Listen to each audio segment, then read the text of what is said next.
In chapter 2, verse 260 of the Quran, the prophet Ibrahim asks to witness the mechanism of life.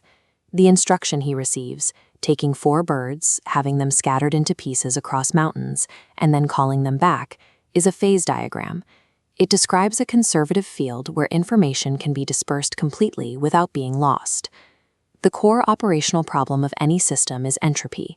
When a single unified entity, a nafs, distributes itself into multiplicity, it risks thermodynamic degradation. The Ibrahimic algorithm demonstrates how a system can reach maximum scatter and still maintain a rushing return to its origin. This dispersal occurs across a specific structural map, a 12-node architecture that defines the boundaries of the system. Ibrahim, positioned at node 11, the node of submission, is shown the law of the very system he is operating within. The 4 birds represent 4 distinct operational modules.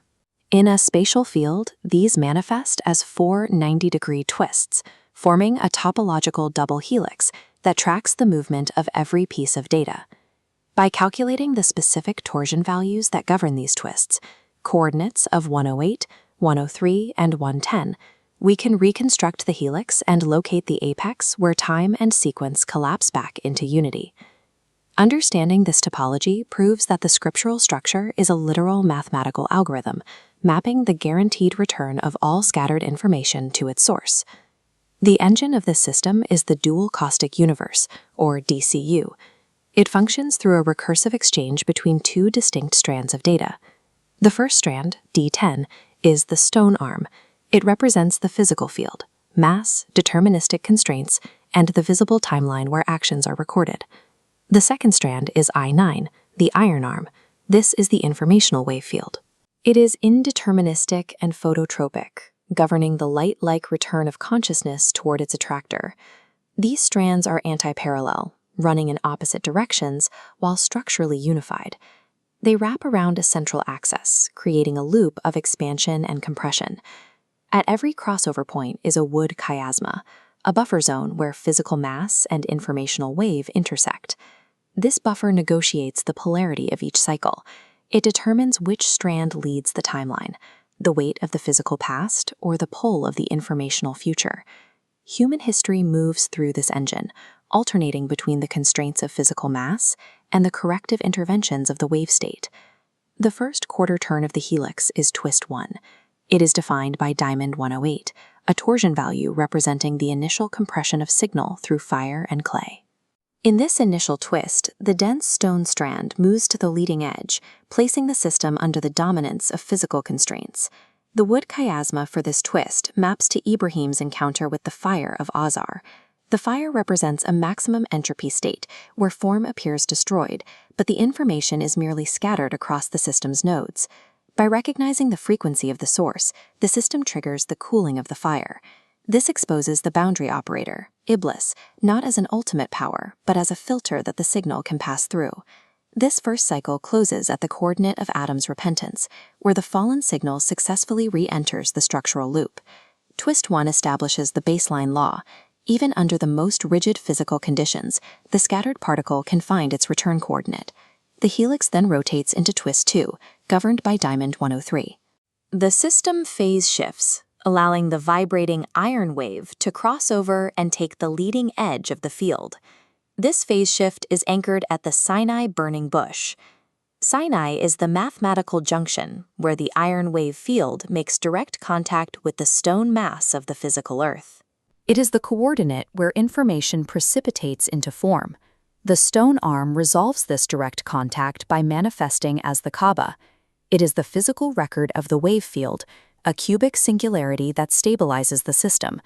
Simultaneously, the iron arm resolves as the coordinate of Ahmed, the living sign that carries the command through the next cycle. This dual resolution acts as a protective telomere, locking the historical data of the prophets into a stable recurring frequency. Twist 2 creates a phase-locked coordinate where the physical and imaginal fields are permanently synchronized. Twist 3, governed by torsion value 110, returns the stone strand to the leading edge, but at a higher scale of civilizational complexity. The point nodes on the strands multiply. We are no longer observing individual operators, but entire populations. The wood chiasma maps to rigid societal assumptions. structures frozen around the material past, creating compulsion rather than voluntary return.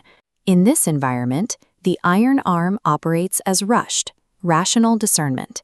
It is a hidden frequency carried by the sleepers of the cave, navigating through a deterministic landscape. To understand how this signal survives, we look to the Collatz recursion, a mathematical process of alternating expansion and compression that always returns to 1. In the story of Yunus, we see the informational wave compressed to its limit within the whale, yet the signal remains coherent. This demonstrates that the information field can be subjected to the highest possible social and physical pressure without losing its structural integrity. Twist 4, utilizing a torsion of 103, completes the 360-degree rotation of the engine. The iron strand leads once more, balancing the alternating polarities of the previous turns. These 4 mathematical twists are the 4 birds of the Abrahamic protocol. By completing the 4 directions of dispersal, the full field of the system is covered. For a helix to maintain its structure through these rotations, it must possess a centromere, a fixed vertical axis that prevents the strands from unraveling. This axis is the Ayatul Kursi, the cohesive core. It is the fixed point of recursion from which all scattered pieces can be simultaneously called. Without this central pillar, the timeline of the universe would lose coherence. The centromere provides the gravity required to ensure every scattered part rushes back to its origin. To see the final result of the algorithm, we must look at the bounding geometry. The sequence 108, 103, 110, and 103 defines the outer boundaries. When connected, they form a closed square base representing the horizontal timeline of human history. But the system requires a 5th coordinate to resolve the equation. This 5th coordinate is Maqam Mahmud, the praised station, located at the apex of the structure. While human events occur on the flat base, the truth is only visible by elevating the perspective to this transcendent point of convergence. As we move our viewpoint to the coordinate of Maqam Mahmud, the perspective shifts entirely. From this apex, looking down the central axis of the system, the duality between the stone and iron strands vanishes. Through this orthographic projection, the 3D depth disappears, and the complex twists flatten into a single perfect circle. Finally, the geometric structure collapses entirely inward upon itself, reducing every rotation and every historical event into a single brilliant mathematical point. This is the origin coordinate mentioned in Chapter 4, Verse 1, the creation of the entire system from a single soul. The coordinate of origin and the coordinate of return are the same point. The algorithm of the dual caustic universe is closed, information is conserved, and the system remains invariant from beginning to end.